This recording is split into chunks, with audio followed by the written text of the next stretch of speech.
Buenos días, hello my friends. Bueno,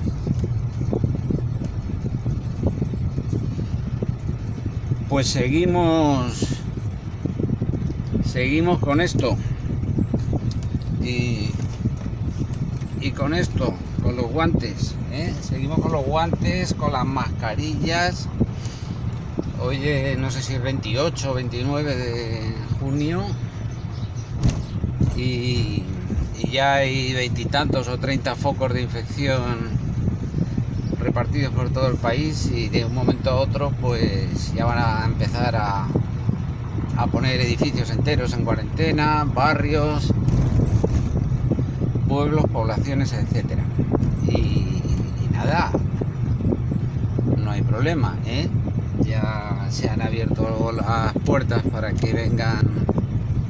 esos más de 60 millones de turistas que tanto necesitamos, porque el turismo representa el 12 y pico o el 13, oí ayer, el 13% del PIB, con lo cual pues bueno, el Fondo Monetario Internacional ayer o antes de ayer dijo que España va a tener graves problemas, más problemas que otros países, en remontar la crisis por su alta dependencia del turismo, ese turismo masivo que tenemos, turismo masivo de temporada, en términos generales turismo de medio pelo,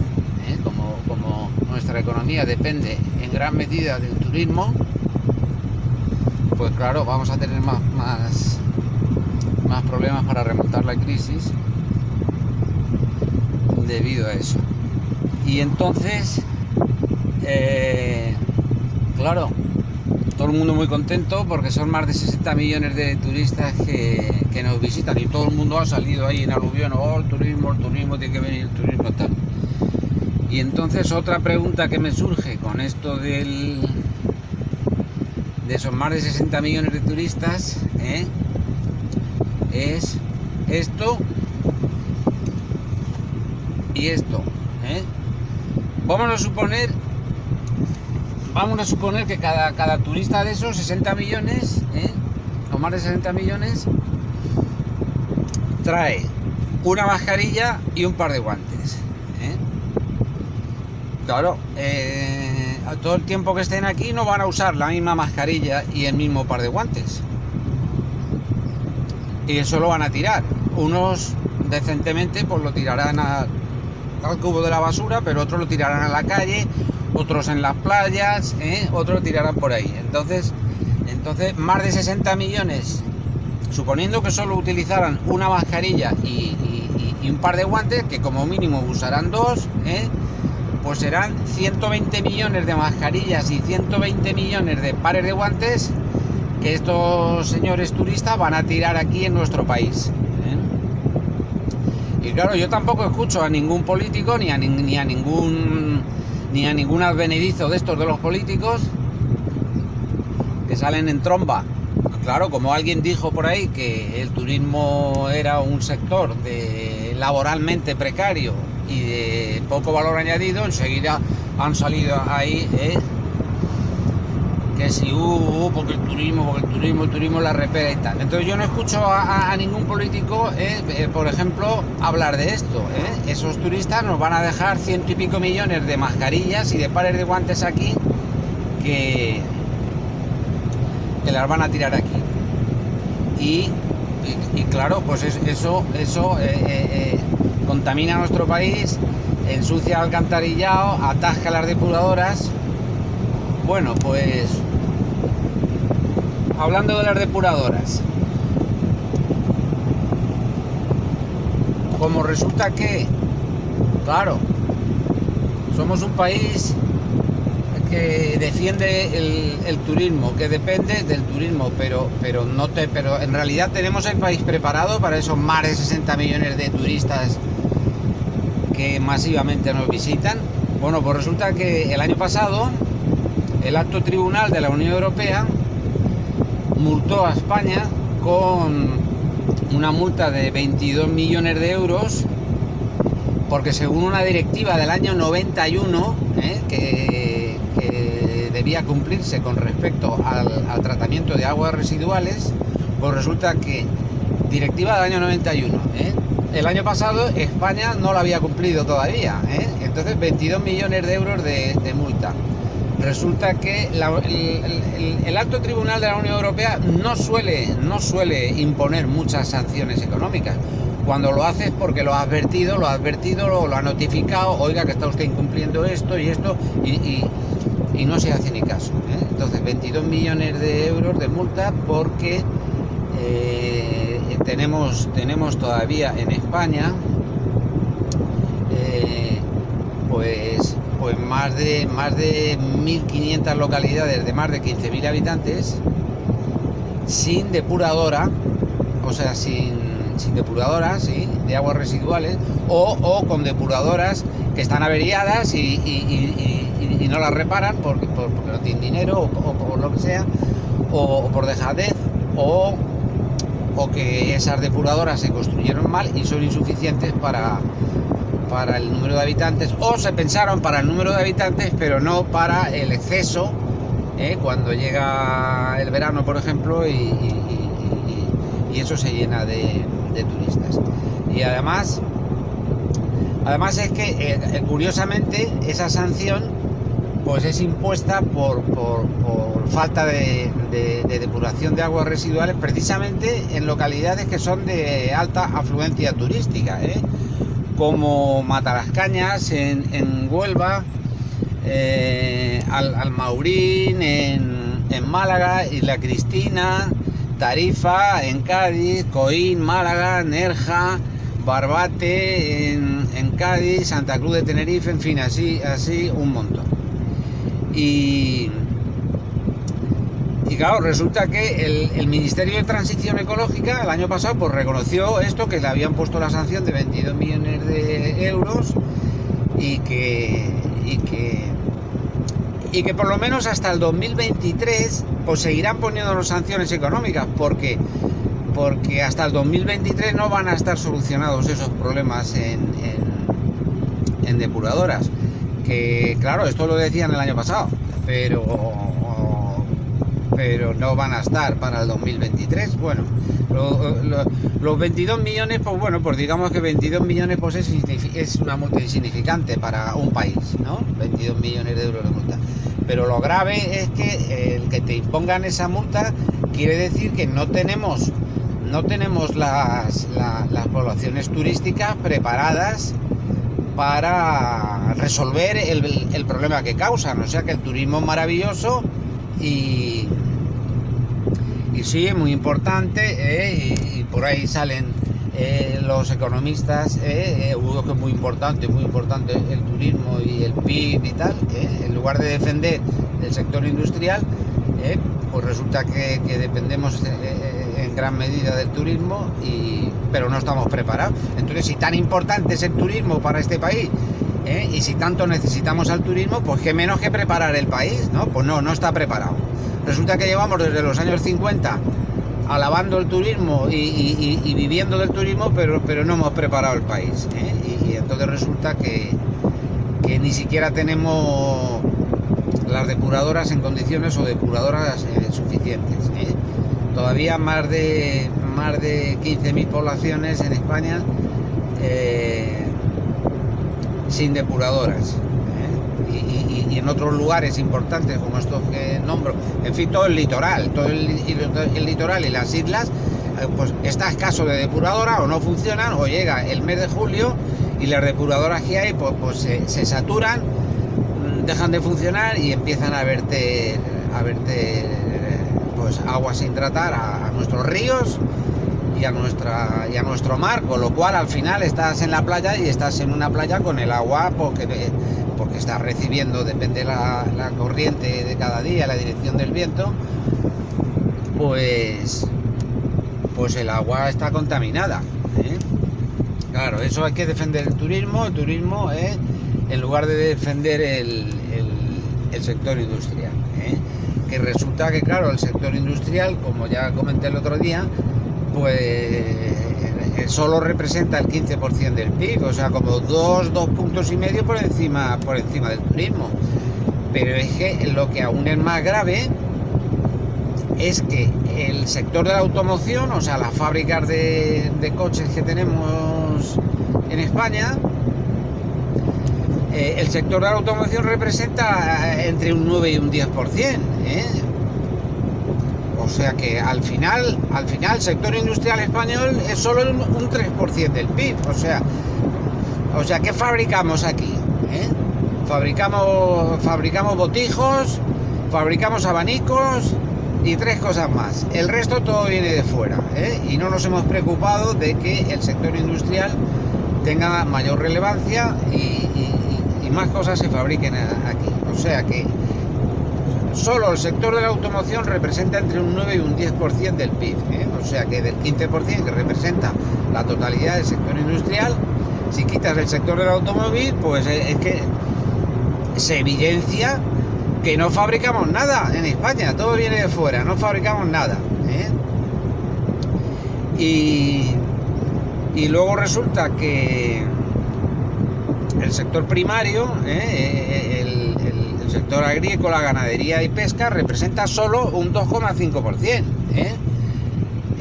Marruecos, por ejemplo, el sector primario, agrícola, pesca y ganadero representa un 12 y pico por ciento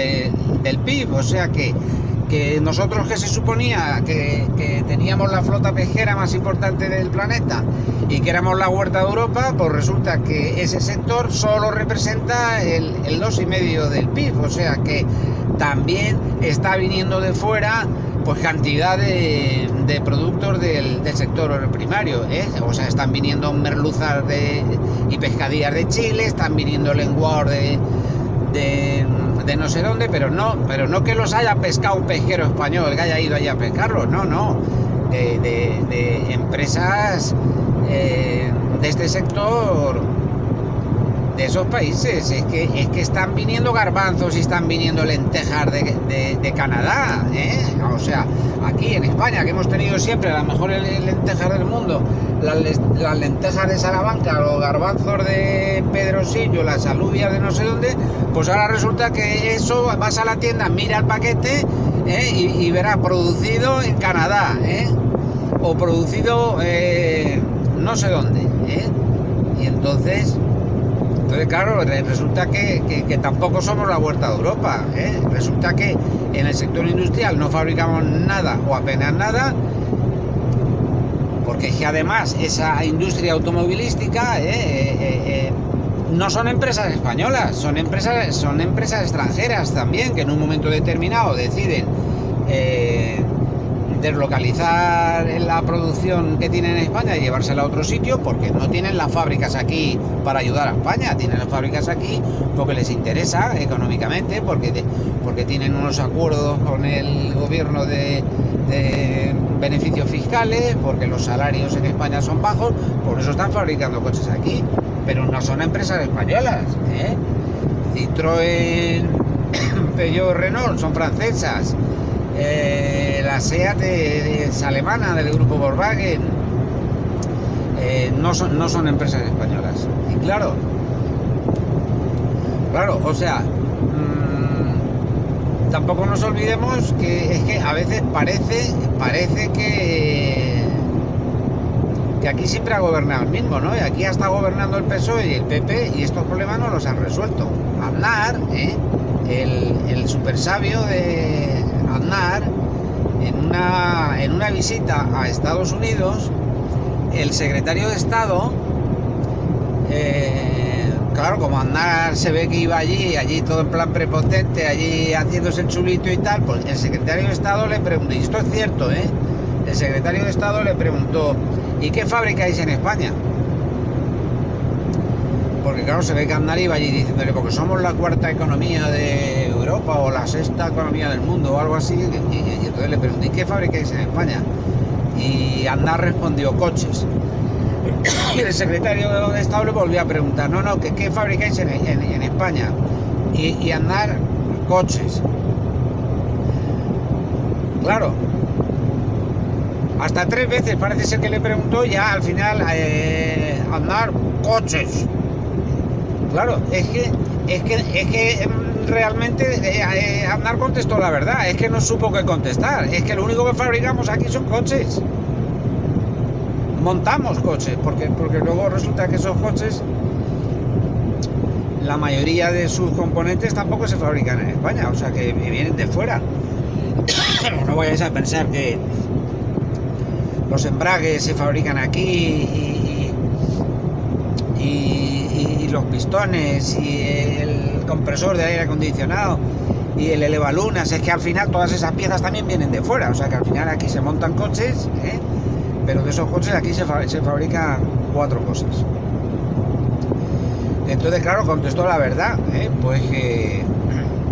porque aquí se fabrican coches, pero no son empresas españolas, no tenemos ni una marca española. Entonces, claro, pues con todo esto también del valor añadido, aquí todo el mundo ahora habla del valor añadido, sobre todo ciertos economistas, que dicen, no,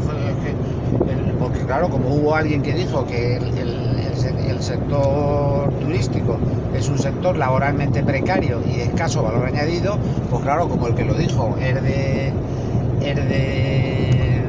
del gobierno, pues enseguida todo el mundo, wow, no tiene ni puta idea y tal y que cual. Bueno, el otro día escucho al señor Revilla, al presidente de Cantabria, que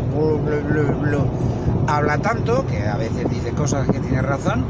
pero su discurso es muy básico. Y el otro día, pues claro, le preguntaron sobre esto del turismo y tal, todo siempre alrededor de esto,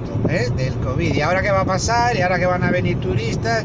y usted cómo cree que va a suceder, y si esto va a ser un problema, si va a haber contagios y tal y cual. Y este Revilla, que Revilla es economista, o sea, Revilla es economista. Yo con los economistas es que me parto, con los economistas me parto porque es que dicen una sarta de tonterías,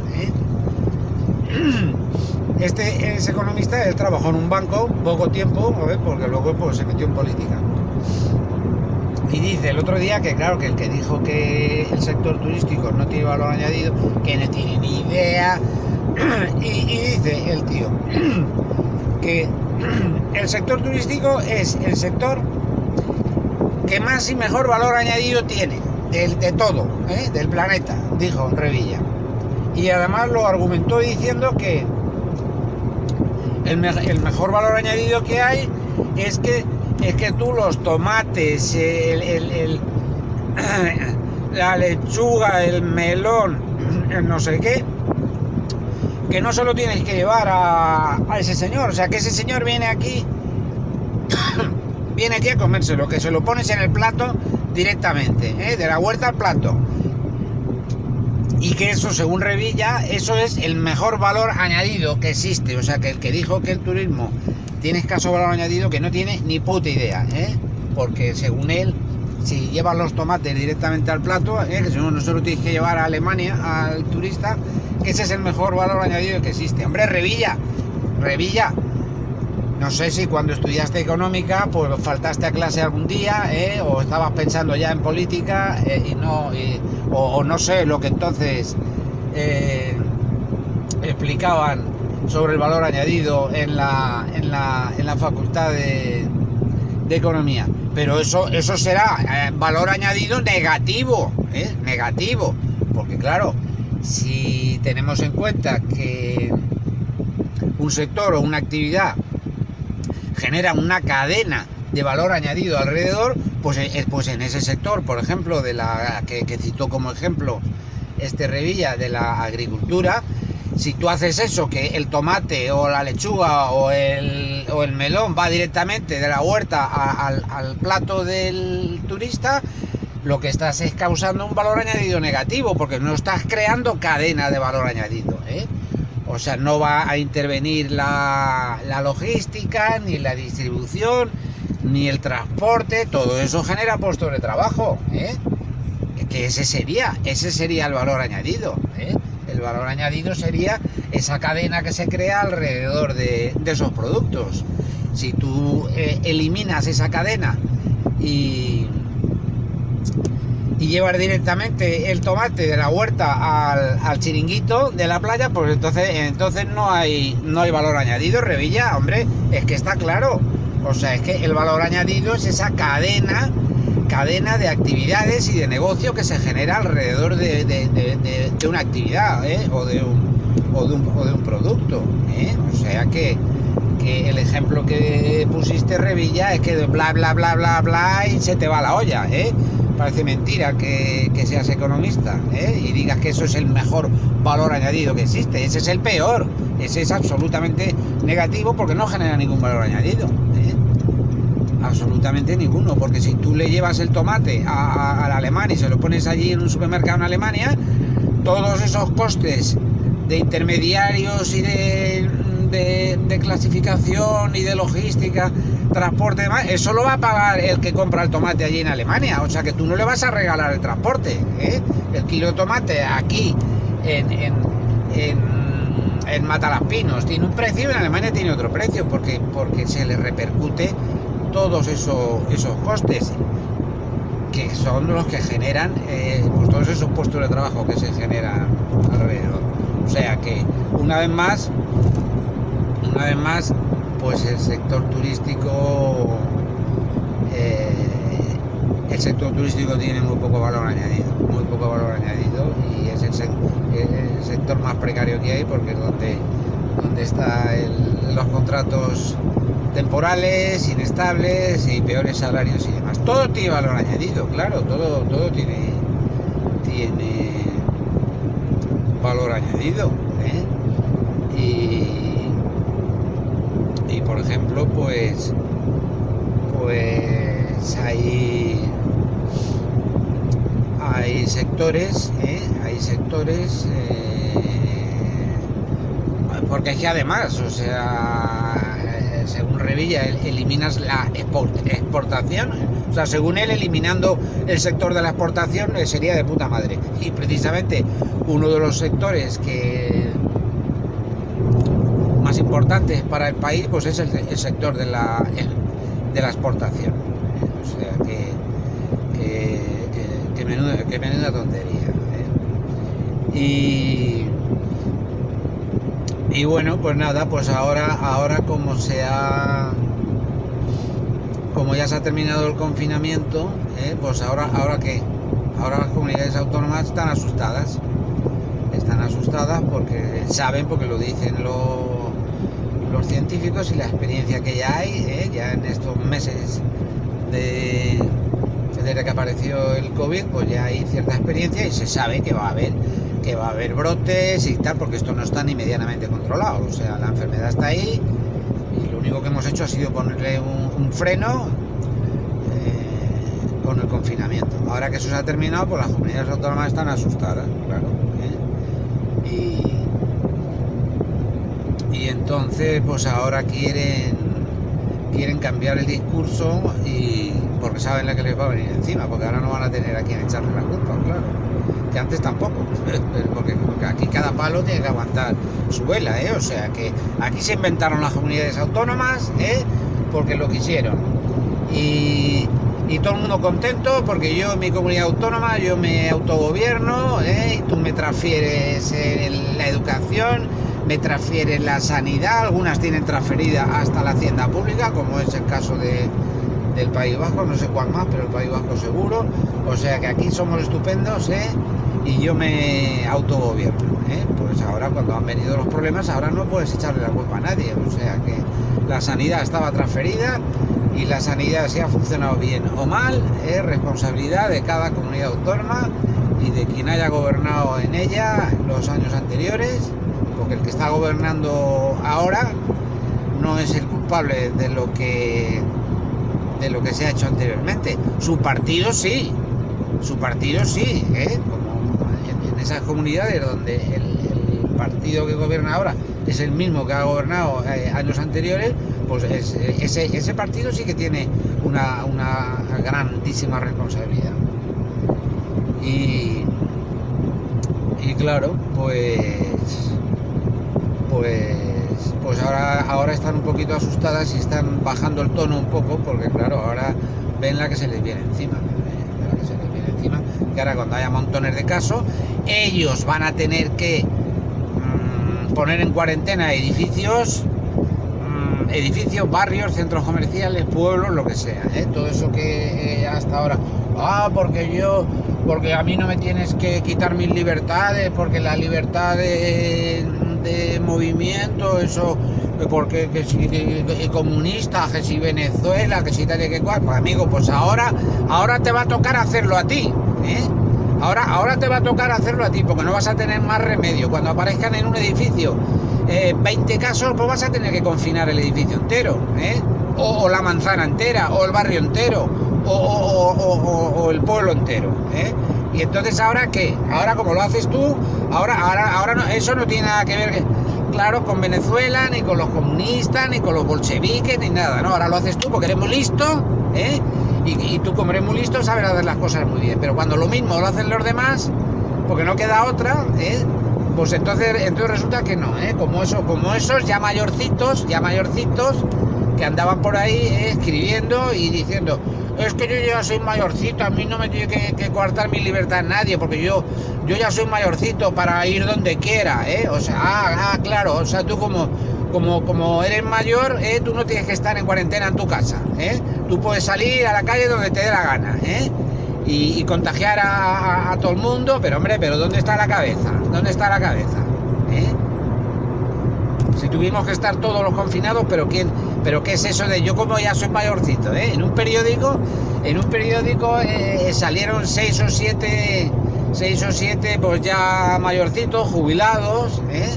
y los 6 o 7 atacaban al gobierno porque los tenían encerrados en su casa, porque no les dejaban salir, porque ellos ya eran mayorcitos y eso era una medida de los comunistas y de los bolcheviques y dale con que yo ya soy mayorcito, todos eran jubilados, 6 o 7, creo que en el periódico de Marguenda, pero chalaos, ridículos, vamos, absolutamente ridículos, pero o sea, ¿tú quién eres? Porque seas mayorcito, tomarte la libertad de decir los demás sí que estén confinados, pero yo no, porque yo soy mayorcito. Pero tú eres tonto, ¿o qué? Hombre, por favor, Y claro, ahora resulta que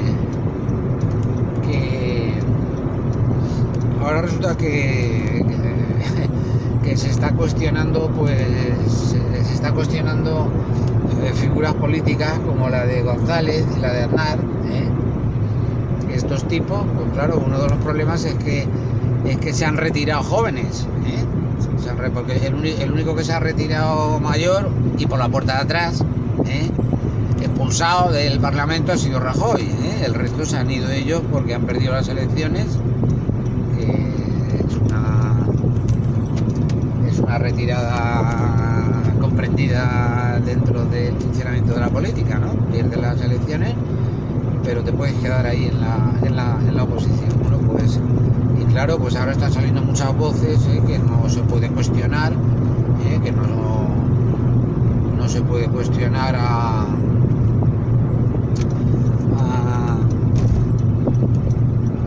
Felipe González, ni se puede cuestionar a Aznar, eso es el revisionismo. Y claro, Bono enseguida ha salido, el monseñor Bono, el hombre de las 26 caras, ha salido enseguida, que no sé, porque eso es el revisionismo y no hay nada que revisar, y no debemos cuestionar a Felipe González ni a Aznar, cada uno por razones diferentes, porque eso es cuestionar la transición, eso es cuestionar la transición, o sea, no podemos cuestionar la transición, o sea, parece ser que la transición se hizo perfecta, o sea, pues no señor, pues la transición se hizo a punta de pistola, vigilado por las armas de los golpistas, con eso que se llama el ruido de sables, O sea que no sé, la transición no se hizo libremente y todo el mundo tocando palmas, ¿eh? O sea que... Y claro que hay que revisarla pues porque han pasado años y lógicamente lo que para entonces estaba bien, pues a lo mejor hoy es mejorable, ¿eh? Eso es lo primero. Y lo segundo, porque no se hizo bien. Y claro, sale diciendo unas cosas, ¿eh? Que... A ver, que estoy aquí en un cruce. Hay 20 posibilidades aquí 20 posibilidades.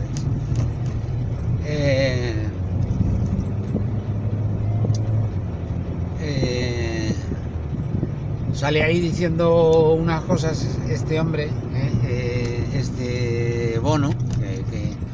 que en fin, para mí es más simple que un mosquito este Bono, más simple que un mosquito porque no se puede decir más chorradas juntas que las que dice él. ¿Cómo se puede decir?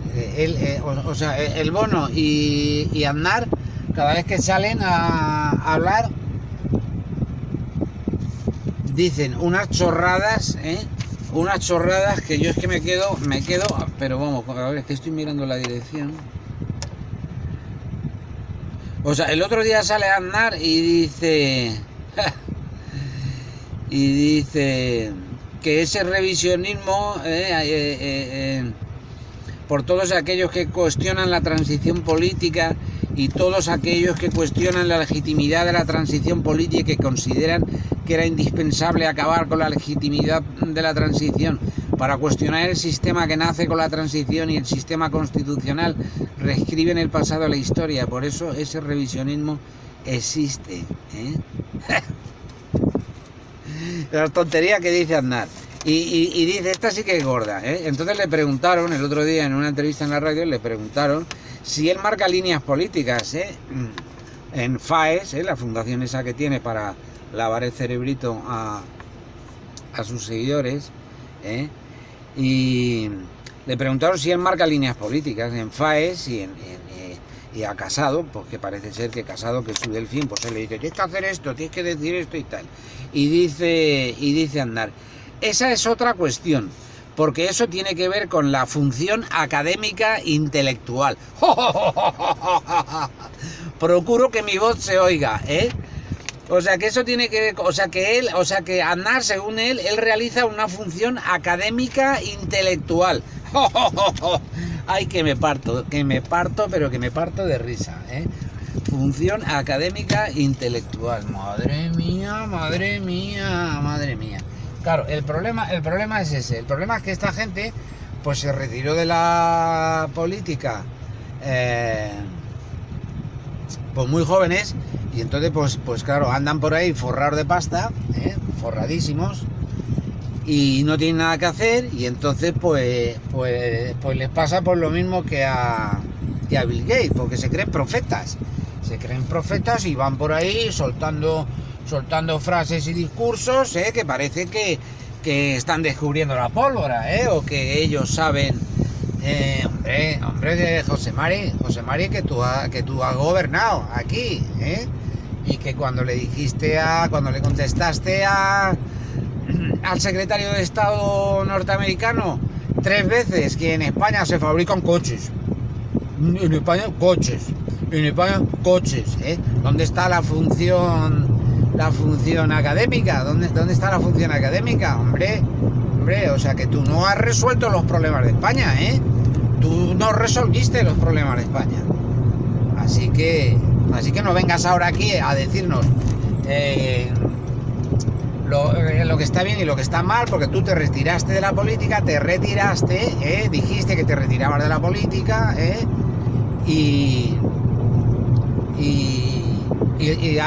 así que no vengas ahora a enmendarnos la plana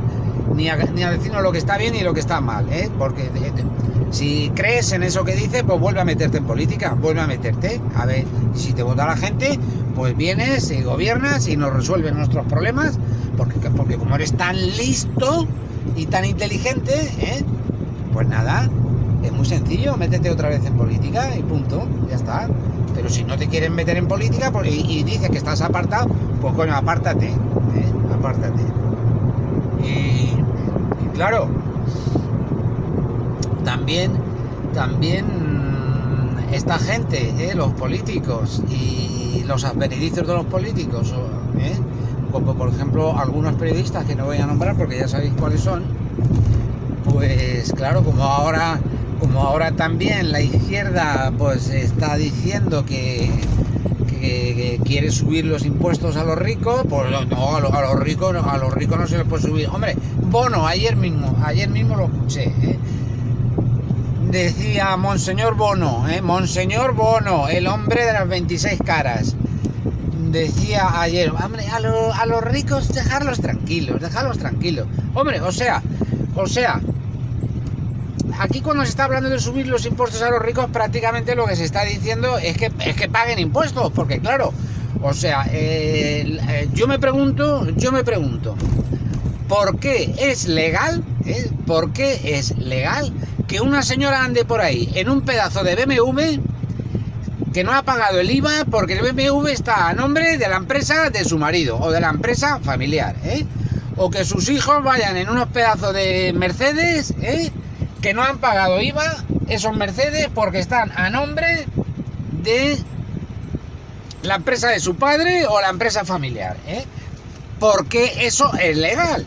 Porque cualquier ciudadano de a pie, te compras un coche y tienes que pagar el 20 y tantos % de IVA, y en cambio esas personas van por ahí en unos coches fenomenales que yo también o tú te podrías comprar si no tuvieras que pagar el IVA, y ellos sin pagar IVA. ¿Por qué eso es legal? Porque Hacienda permite eso, Tan difícil es para Hacienda entender que ese coche no es de la empresa, que ese coche lo lleva una señora, para ir al cine, para ir al mercado o para ir a donde le dé la gana, o que lo llevan unos jóvenes, para salir por la noche de fiesta o para irse de vacaciones o para ir donde les dé la real gana libremente, pero que no son coches de empresa, Entonces, hombre, subir los impuestos a los ricos, hombre, que paguen impuestos, porque es que los ricos no pagan nada, tienen las fincas a nombre de empresa, los coches a nombre de empresa, la tarjeta Visa a nombre de la empresa, y entonces no pagan impuestos. Entonces, ¿cómo le puedes decir, Monseñor Bono, el hombre de las 26 caras, cómo le puedes decir tú a un ciudadano español, por ejemplo, a un pensionista, que ha trabajado 40 años, que ha pagado un montón de impuestos, él y su empresa, 40 años, y que ahora está cobrando una pensión que es bastante inferior a sus homólogos europeos, y que resulta que esa pensión es contributiva, o sea pero si ya no es activo, si es pasivo, pues no ha estado 40 años ese señor metiendo dinero en la bolsa de las pensiones, ahorrando ese dinero, él de su salario, más lo que ponía su empresa, para ahora cuando se jubila cobrar una pensión, y ahora resulta que la pensión es contributiva, o sea, tiene que pagar IRPF también de la pensión, y en cambio los que más tienen no hay que subirle los impuestos, o no hay que inspeccionarles para que su mujer no vaya en un pedazo de BMW sin pagar el IVA, por ejemplo, o que ese señor, porque tiene una empresa, tenga un yate en Marbella, o en la Costa Brava sin pagar IVA, porque todo lo hacen a nombre de la empresa. Entonces el pensionista tiene que pagar IRPF de su pensión, pero en cambio ese señor lleva una vida de lujo, que muy bien, que se ha ganado el dinero con su esfuerzo, que es muy inteligente y ha montado una empresa y tal y que cual, pero se está beneficiando de una situación que no entiendo por qué no es ilegal, que seguro que lo es, porque un coche, si es de empresa, No puede ser un Mercedes, o el coche que sea, que lleva a una señora para ir a la peluquería. Eso no es un coche de empresa. Entonces ese coche tiene que pagar IVA, como pagamos todos. En cambio, el pensionista, su pensión es contributiva. ¿Y por qué es contributiva? Si ya es pasivo. Entonces, claro que hay que revisarle los impuestos a los que más tienen. Y eso no es de comunistas, ni de bolcheviques, ni nada. No, eso es cuestión de pura lógica. Si el ciudadano de a pie tiene que pagar impuestos por todo, el pensionista tiene que pagar IRPF de su pensión, pues los que más tienen pues tendrán que pagar impuestos, hombre. Eso no creo que eso sea la revolución comunista. Eso es absolutamente normal. Y esas chorradas de amenazas de es que los ricos si les suben los impuestos cojan el dinero y se van, porque se vayan. Pues si acabamos de ver que el sector industrial es el 2 y pico % del PIB, porque el resto son fábricas de coches que son extranjeras. Entonces, si el que tiene una fábrica de sillas le sube los impuestos y dice, pues ahora cierro la fábrica de sillas y me voy, pues vete chalao. Otro vendrá a ocupar tu hueco y fabricará las sillas que tú ahora no fabricas. ¿O qué te crees? ¿Que nos vamos a quedar sin sillas? Pero eso qué tontería de amenaza es. ¿Cómo estos señores economistas y estos políticos de alto nivel pueden decir que no, que es que al rico no lo puedes tocar porque entonces se marcha? Porque se marche. Pero si no vamos a notar su falta. Si tiene una fábrica o una tienda de lo que sea, que la cierre y se vaya. Que otro va a ocupar su hueco. Y además que los ricos son tontos de bellota. O sea que un empresario que tenga una fábrica de lo que sea y ahora porque le suban los impuestos, si la fábrica va bien y gana dinero, la va a cerrar la fábrica, hombre. Pero por favor. O sea que claro que hay que revisar los impuestos a los que más tienen. Y eso no es de comunista ni de bolchevique. Yo no soy comunista ni bolchevique, ni nadie en Europa que apoya que los que más tienen paguen más, como es en toda Europa. Yo no sé aquí por qué ese favoritismo hacia el que más tiene y permitirle esas cosas, que tengan el yate a nombre de una empresa para no pagar IVA, que tengan una finca a nombre de una empresa, inversiones agrícolas y no cultivan nada, es para ir a cazar, o industrial ganadera y lo único que tiene allí son 4 perros, no se dedican a la ganadería, son fincas de ocio y están beneficiándose de exención de impuestos, de subvenciones, etcétera. Todo eso hay que vigilarlo. Pues claro que sí, hombre, claro que sí. Bueno, bye.